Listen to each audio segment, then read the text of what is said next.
சித்தூர் என்னும் ஊரில் வேதவள்ளி என்னும் பாட்டி வாழ்ந்து வந்தார்கள். அந்த பாட்டிக்கு தான் கடைசி காலத்தில் என்ன செய்ய போகிறோம் என்று நினைத்து மிகுந்த பயம். இதனால் அந்த ஊரில் உள்ள ஏழைகளுக்கு அநியாய வட்டி விட்டு சம்பாதித்தாள் அந்த பாட்டி. சரியான பணத்தாசை பிடித்த பேர்வழியாகவும் அவள் இருந்தாள். ஒரு நாள் வட்டி பணம் கொடுக்க தாமதமானாலும் 2 மடங்கு அபராத வட்டியும் சேர்த்து வாங்கி விடுவாள். அந்த ஊரின் மக்களுக்கு அந்த பாட்டியின் மீது மிகுந்த கோபம் இருந்தது.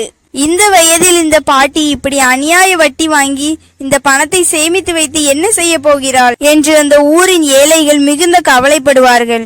இப்படியே சில நாட்கள் கடந்தன. ஒரு நாள் அந்த ஊருக்கு கந்தன் என்று ஒருவன் வந்தான். அந்த ஊருக்கு வந்ததும் அந்த பாட்டியை பற்றி அவன் கேள்விப்பட்ட பின் உடனே இந்த பாட்டியை எப்படியாவது மாற்ற வேண்டும், ஏழை மக்களின் கஷ்டத்தை எப்படியாவது இந்த பாட்டிக்கு புரிய வைக்க வேண்டும் என்று நினைத்து கந்தன் தன்னுடைய கூட்டாளிகளுடன் சேர்ந்து திட்டம் தீட்டுகிறான். அதன்படி அவனுடைய கூட்டாளிகளை பணக்காரனை போல மாறு வேடத்தில் வர சொல்கிறான். பின்பு அந்த பாட்டி வீட்டிற்கு சென்று, நாங்கள் நகரத்தில் இருந்து வருகிறோம், இந்த ஊரில் ஒரு தோட்டம் வாங்கி தொழில் செய்யலாம் என்று ஆசைப்படுகிறோம், அதற்கு உங்களிடம் நிலம் ஏதும் இருக்கிறதா என்று கேட்பதற்கு வந்தோம் என்று அவர்கள் அந்த பாட்டியிடம் சொல்கிறார்கள். ஆனால் பாட்டியிடம் ஒரு தரிசு நிலம் மட்டும்தான் உள்ளது, இதை எப்படியாவது இவர்களிடம் விற்று நல்ல விலைக்கு வாங்கி கொள்ளலாம் என்று அந்த பாட்டி திட்டம் போடுகிறாள்.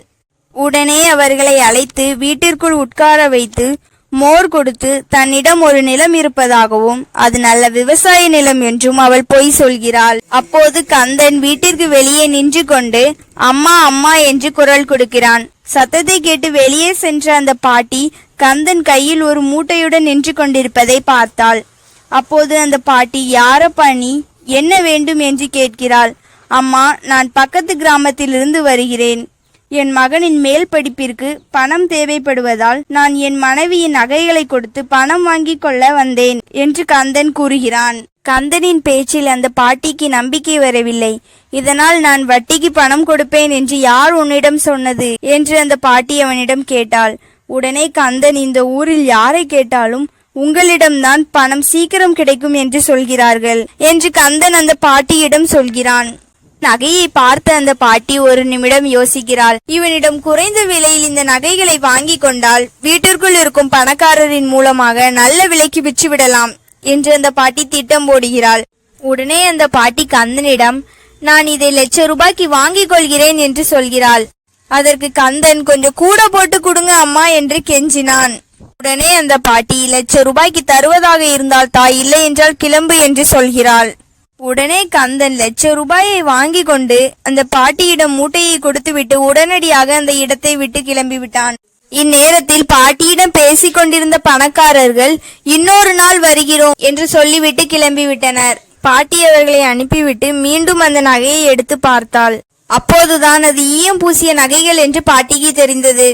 உடனே அந்த பாட்டி கூச்சலிடுகிறாள். பாட்டியின் சத்தத்தை கேட்டு வந்த ஊர் மக்கள் என்ன விஷயம் என்று கேட்கிறார்கள். அவர்களிடம் அந்த பாட்டி போலி நகையை வாங்கி ஏமாந்து விட்டேன் என்று கண்ணீருடன் கூறினாள்.